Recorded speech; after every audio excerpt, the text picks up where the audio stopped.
Did you manage to catch the live stream? I feel like I'm still recovering from the sensory overload. It wasn't just a ceremony, it felt like a glimpse into the future. Oh, absolutely. And honestly, watching the official 4K 60 feed made a massive difference.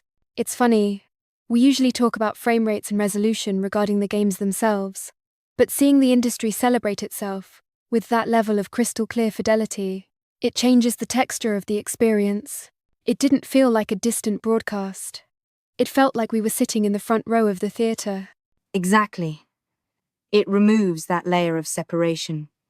But beyond the technical gloss, did you feel a shift in the atmosphere this year?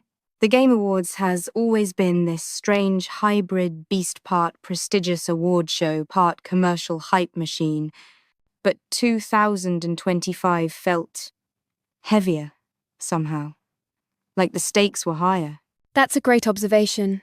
I think we're seeing the final shedding of the industry's little brother complex. For years, gaming has been trying to prove it sits at the same table as film or literature. This year, looking at the nominees and the way the developers spoke, that insecurity is gone. We aren't asking for a seat at the table anymore. We built our own table.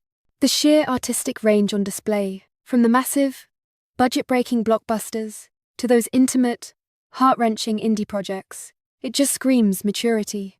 It really does. And speaking of that range, I was struck by the tension between the Davids and the Goliaths.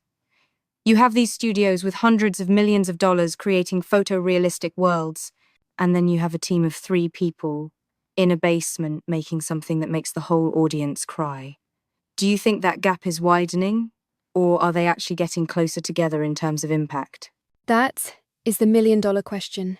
In terms of resources, the gap is wider than ever.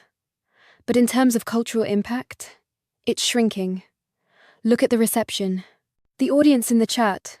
The social media reaction. People aren't just cheering for the highest polygon count anymore. They are cheering for the best mechanics. The bravest stories.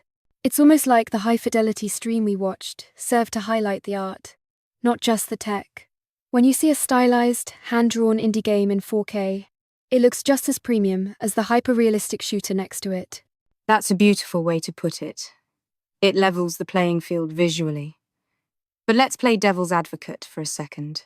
With all this celebration, all this polish, are we in danger of losing the gritty punk rock soul of gaming? When the awards show becomes this massive, slick, televised juggernaut, does it sanitize the medium a bit? I worry about that too. When you have that level of production value, the orchestra, the celebrity cameos, the perfectly rehearsed speeches, you risk becoming too corporate. It's the Oscar-ification of the medium. However, I think the live element saves it. Because it's a live stream, because anything can happen, you still get those moments of raw, unscripted humanity. A developer trembling while holding a trophy, or a joke that doesn't quite land. That friction is important. It reminds us that behind the code, there are just people trying to make something cool. Right. The human element cuts through the marketing. And let's talk about the world premieres. It's the unique currency of this show. It's not just looking back at what we played, it's this hungry, almost desperate look forward. It feels like the industry is addicted to the next big thing. It is. And that's a double-edged sword. On one hand, it drives innovation. We are always asking, what's next? How can we make this more immersive? But, on the other hand, it can make us ungrateful for the present. We just saw incredible achievements in 2025, yet half the conversation is already about 2026 or 2027. It's a culture of perpetual anticipation. The 4K stream lets us see the future clearly, but maybe we need to blink and appreciate the present a bit more. That's deep. It's like we're running so fast toward the horizon we forget to look at the ground beneath our feet. But maybe that's the nature of interactive media. It's never finished in the way a movie is. It's always evolving, always patching, always updating. Precisely. A film is a time capsule. A game is a living organism. And this ceremony is basically a health check on that organism. Judging by what we saw, the patient is healthy, but maybe a little manic. We are seeing storytelling techniques that didn't exist 5 years ago. We are seeing emotional complexity that rivals the best literature. If this broadcast proved anything, it's that games are the dominant art form of the 21st century. Dominant, but also demanding. It demands our time, our skill, and our emotional investment. So, as we wrap up, if you had to summarize the vibe of the Game Awards 2025 inches, one word or one image, what would it be? Convergence. It felt like the convergence of cinema, sport, and art. It was a signal that the boundaries are gone.